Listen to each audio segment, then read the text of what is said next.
हरियाणामध्ये आता भाजपानं गड राखल्याचं दिसतंय, कारण हरियाणामध्ये भाजपानं जी पिछाड भाजपाची झालेली होती त्यामध्ये आता भाजपानं पुन्हा एकदा कमळ फुलवणार अशी परिस्थिती निर्माण केली आहे। हरियाणामध्ये भाजपाचं कमळ फुलणार असं दिसतंय, कारण आता गेल्या 3.5-4 तासापासून जी मतमोजणी होतीये त्यामध्ये जे कल येत आहेत त्यामध्ये भाजपा आघाडीवर दिसतीये। जवळजवळ 45 जागांच्या वर जागांचे कल भाजपाच्या दिशेने जाताना दिसतात। भाजपा त्यावर आघाडीवर दिसतीये।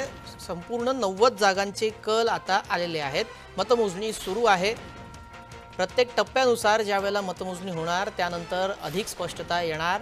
उमेदवारांच्या विजयाची घोषणा होताच कळणार की या संदर्भातला निकाल कुणाकडे जातोय। मात्र जे कल येत आहेत त्यातून तरी कळतंय की भाजपा आता मुसंडी मारताना दिसतोय। हरियाणामध्ये सुरुवातीचे जे कल येत होते त्यामध्ये काँग्रेसने मुसंडी घेतली होती आणि भाजपाची पिछेहाट पाहायला मिळत होती।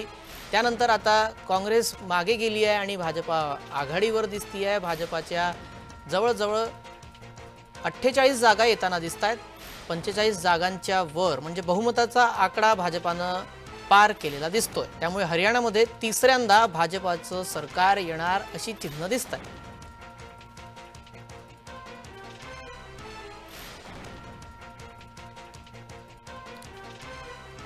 जम्मू काश्मीर आणि हरियाणामध्ये मतमोजणी सुरू आहे।